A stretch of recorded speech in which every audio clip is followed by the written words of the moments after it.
Okay, so last time today is the 19th of Kislev, none other. And it's also December 13th.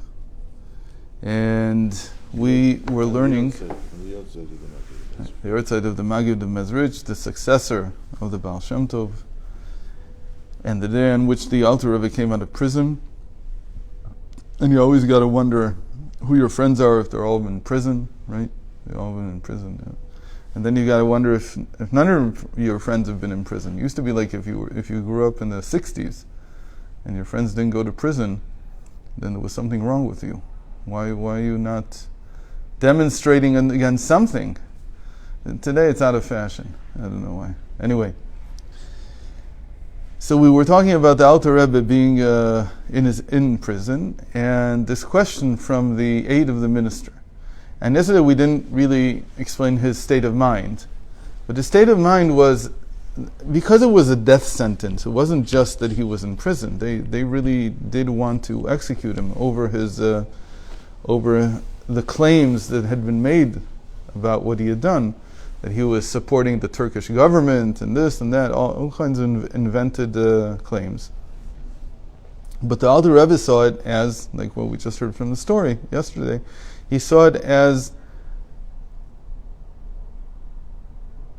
a sign from heaven that he was finished, that he had done his part in the world. He was not that he had done his part in the world as much as he had succeeded in reaching the highest level of serving God. If this would be his end, that he would be executed because of teaching Torah, for him that was like the 10 martyrs that we read about on Yom Kippur. So for him it was a great thing. He was in a state of mind of someone who was, in a certain sense you would say, ecstatic.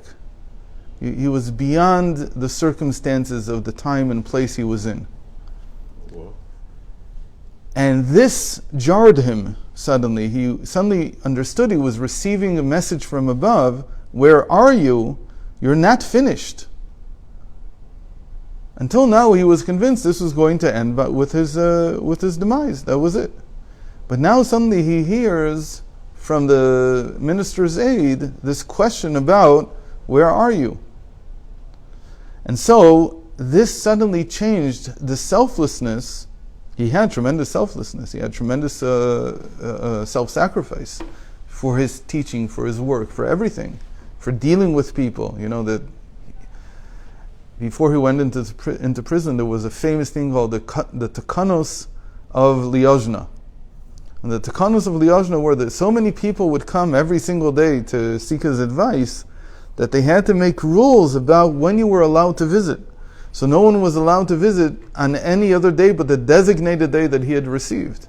There were hundreds of thousands, literally hundreds of thousands of Jews who came to seek his audience. And so he was beyond self-sacrifice, even then. But then suddenly he hears this new level, which we described yesterday as what Rabbi Isaac of Hummel afterwards explained, was that you have to see yourself from the king's point of view. And the king is asking, where are you? He's not saying, where are you in the sense of, right, if you're really just an extension of the king's will, the king will never ask, where are you? What do you mean? Has anybody ever asked, where's my will? Maybe if you're crazy, but in principle, can God ever, if I'm just an extension of God, could he ask such a question, where are you, like he asked Adam? Of course he knows where I am. He knows everything by knowing himself. But if he is telling me, where are you, that means he's giving me room. He's saying, you exist in my mind. You're not just an extension of me. Where are you is a question that comes and says, you have personhood. You have something. I created you, it's true, and you're nothing but my creation, but I created you in such a way that you have personhood, that you have a mission to perform in life, and you better get at it. Not because you're my extension. So this raised him to a new level of self-sacrifice, which is the real level in which a person begins to act in the world. Meaning that we have this tendency to fall back on feeling. I mean, when you become religious, you become most religious people. You have to say the truth. The truth is that when religion hits you, you become stagnated. You don't feel that you need to innovate. You don't feel the need to go and do something special. You say, oh, it's enough that I do what it says in the Shulchan Aruch. So I'm following the rules. That's how you see yourself. You say, I was created just to serve God. What does that mean? That I should put away all my abilities, as it were, and just do what it says in the Shulchan Aruch. So what if I'm a great sportsman? So I don't think Shulchan Aruch there's no halachos of sports. So what if I'm a great musician? There's no halachos of music. So what if I'm a great writer? There's no halacha of writing in the Shulchan Aruch. There's no halachas of making a community in Shulchan Aruch. No, it doesn't say anywhere that, when you have such an amount of money, you have to create a community. No, it's just give it tzedakah like everyone else. It doesn't say that once you reach a certain level of scholarship, you have the responsibility of gathering the exiles, let's call it, and making the Jewish people into something. It doesn't say that anywhere. There's no halachos of Mashiach. It doesn't say anywhere that you have to be the Mashiach if you do so and so. There's nothing like that. In fact, if you think that way, people will say, who are you? And yet, that's exactly what personhood means. Personhood means that there is a mission that you have in your life, and you have to become an innovator in order to fulfill it. You have to do something. It's not written in any book. You have to search for it. Where are you? And where are you on the performance of this mission? Right? You understand what I'm saying? That when people become Balei Tshuva, it's like they lose all their burning desires. Like they disappear, and they suddenly become very flat. And religious people in general, they're seen that way. Because they only need to fulfill this and that. And anything else that's permissible, okay, they'll do, but they're not going to run after it so much, except unless it's a really good steak or something like that. And that's because it's permissible. But they're not going to sit and think, what can I do in this world that would be a true mission in life? They don't think that way. And the Rebbe wanted to change that. And where did the Rebbe even get that idea? He got it from this is one of the sources. And this is what Rabbi Isaac of Hummel says. At some point you have to see yourself that you're not just an extension, an automatic vending machine for mitzvos. What you are is a person who has a mission from birth from God, and you have to figure out what that mission is based on your talents, and you have to pursue with all your might. So that's a different level of self-sacrifice. It's a different level of self-nullification. Because it's not telling you nullify yourself in the sense like the servant that we talked about, the first two levels of the servant who just feels that, either he does what the king tells him, or he doesn't live, and he has no other existence, or the third level, where all he is an extension of the king's will. That's all he is. Here he's saying, no, the king looks at me, God looks at me, and he says, you exist, you're something, and I'm waiting to see what are you going to do with the life that I gave you. And it's far beyond just repeating what it already says by rote in the Shulchan Aruch. Because those are minimum requirements from everyone. That's not about being an individual. Okay. So the Rebbe says, מאורע שאירע לאחד מנשיאנו רבותינו הקדושים, אשר סופר ונמסר לנו על ידי נשיא ורועי ישראל, משמש כהוראה לצאן מרעיתו, עדת החסדים, ואמצעותם לכלל ישראל. So it says, a story like this that was handed down to us, about one of the Rebbes, 14, page 64. Yudalit, 64. You're in 64.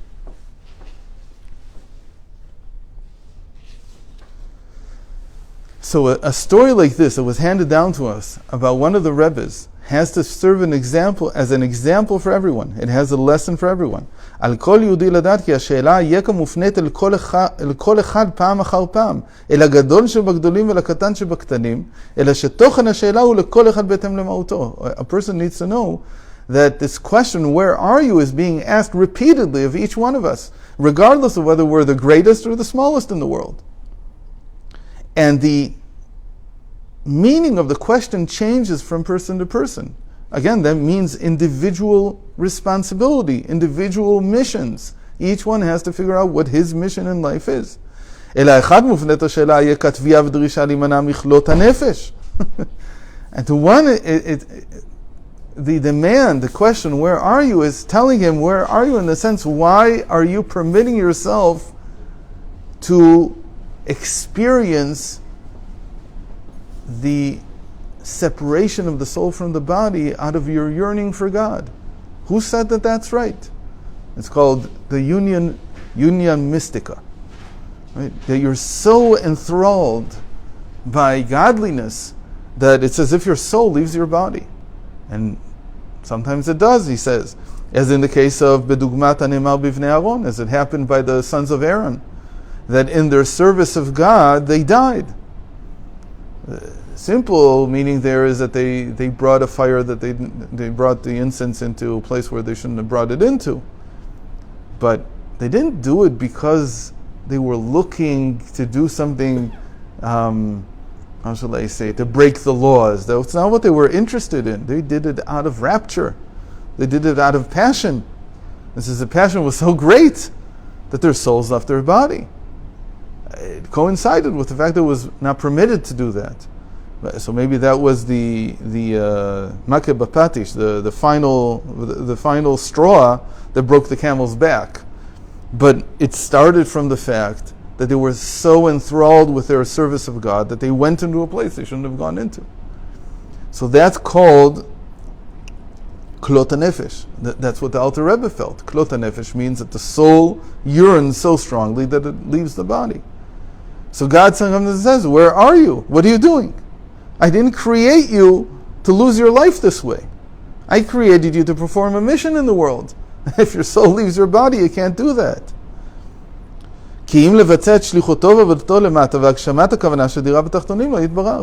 And that is the real meaning of making God a dwelling place below.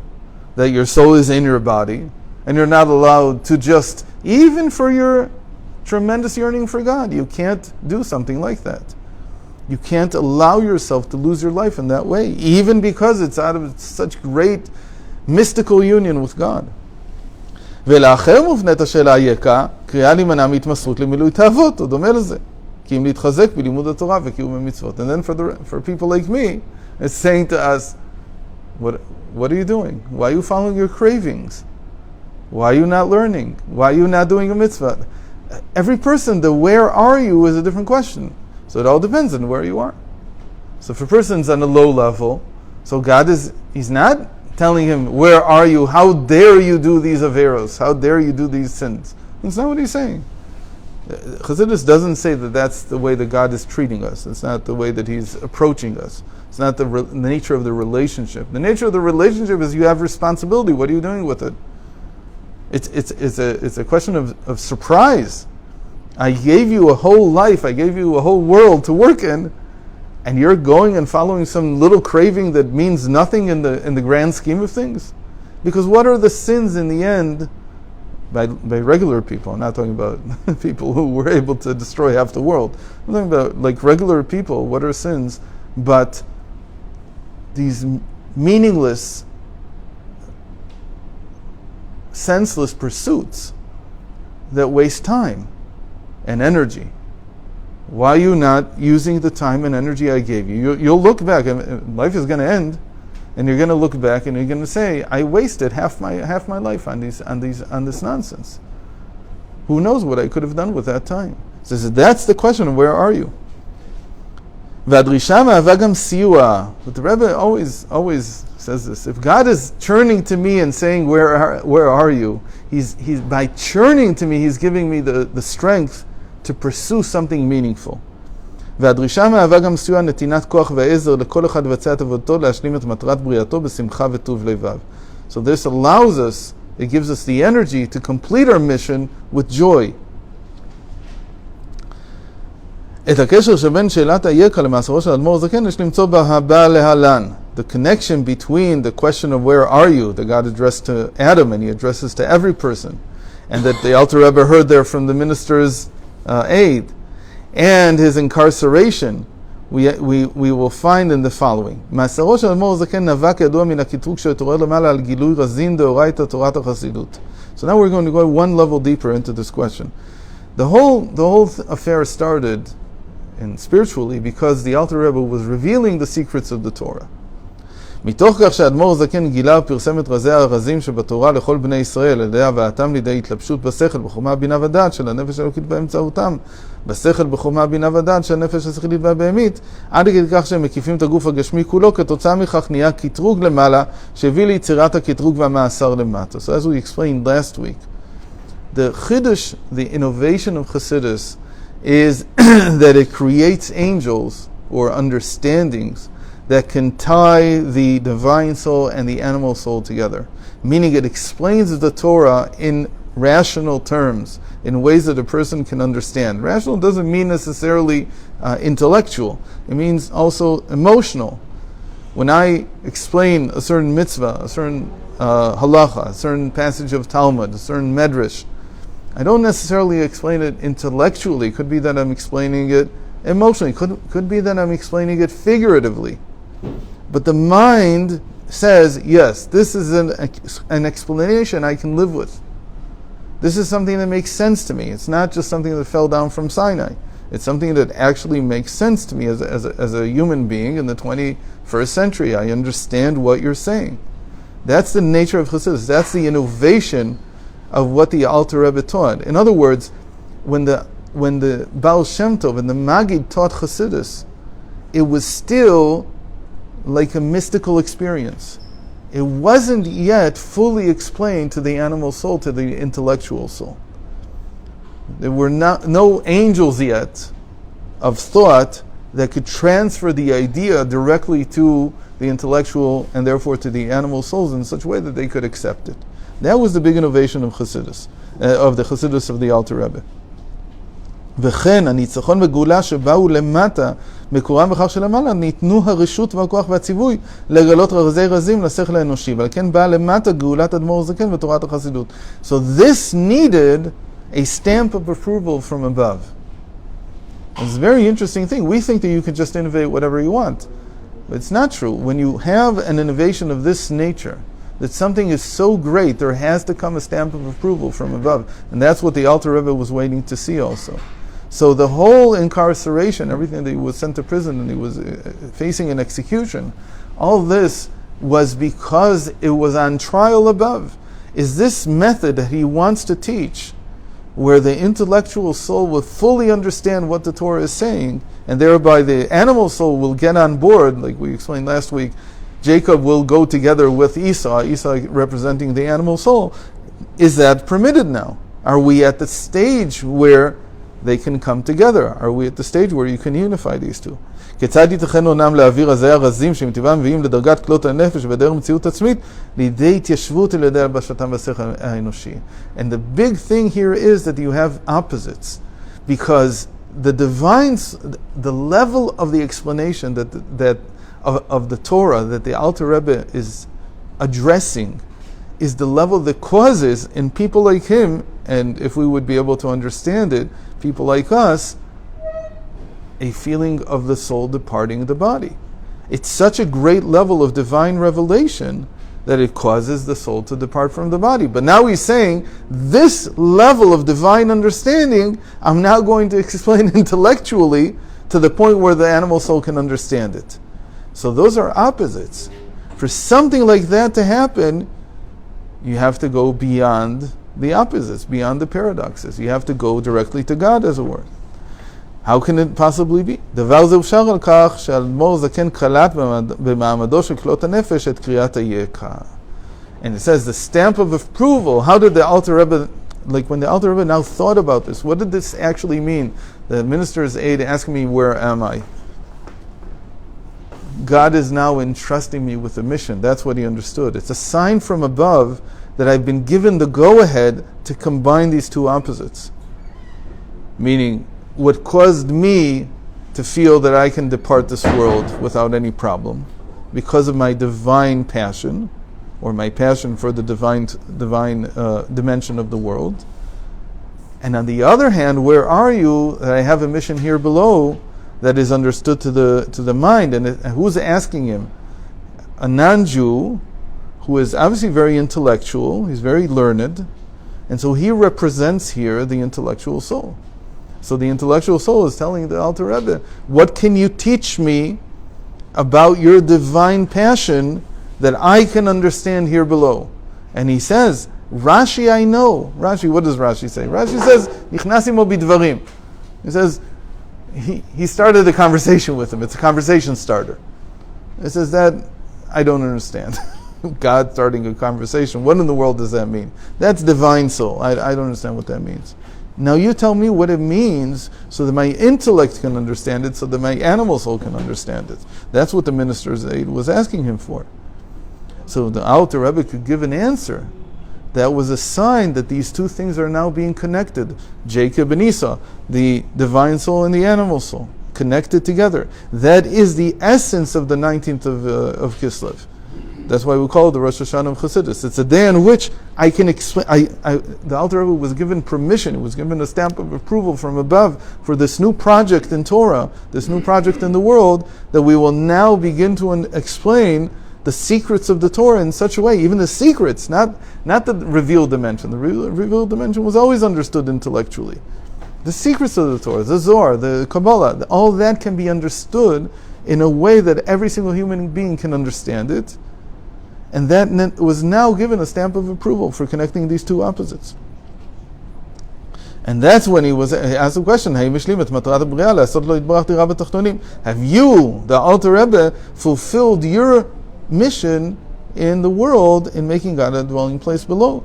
קריאה ושאלה זו מעניקים לתחתונים את האפשרות להכין את עצמם כפי שהם במציאותם דירה לעצמות הבורא יתברך. כך הוסרו כל ההגבלות וההפרעות, שכן כאשר מבצעים את הדבר בשירותו ובכוחו של הקורא היקה, שהוא נמנע נמנעות. And that's why the Rebbe here mentions that who is saying, where are you? God, but here he calls him God, the one who is above all paradox. Nimna hanimnaot, the one where paradoxes do not have a place. Why? Because he's the only one who can bring these two things together. For us it's a paradox. How can you explain the secrets of the Torah in intellectual language? Doesn't make any sense. It also ran against Kabbalah. You have to understand that the Kabbalists don't like this at all. Today they all learn because nobody has a good tradition anymore. But the ones who still have, like B'nai Shmueli or whatever, they're not crazy about Chassidus. For them it's like, what are you doing? You're taking the holiest things and you're explaining it to everyone. What kind of a project is this? That's not how the world works. He says, no, this came from above. This question, where are you? The Alter Rebbe received the stamp of approval for this mission in his life because he was asked, what are you doing? Are you fulfilling your mission? And where is it coming from? From God as He who is beyond all paradox. Because there's a paradox here in connecting these two things, in connecting Esau with Jacob, and connecting the animal soul with the divine soul. These are all paradoxes. And only God who's above paradox can bring them together. Like the regular paradox that we all talk about, this is the ancient paradox. The soul within the body. The soul and the body are two complete opposites. And yet God makes them live together for a certain amount of time. That's because He's above paradox. ישנה אפשרות להביא גם את בחינת סתים דאורייתא לידי גילוי. גילוי המעורר ומגלה איתו את בחינת סתים שבנשמה קשורה בבחינת סתים דקודשא בריך הוא. So there is an ability when given this mandate from above, from God who is beyond all paradox, to do the same for the secrets of the Torah, to bring them in a revealed manner that can be understood by anyone. So this ties in beautifully with what we discussed last week. It's actually a very nice continuation of the same topic. So Gut Yontiv, may be signed and sealed and inscribed for a good year in the ways of Chassidus and the teachings of Chassidus. We should all learn together in good health and hopefully celebrate the next Yutet Kislev in good health, on time, and so on.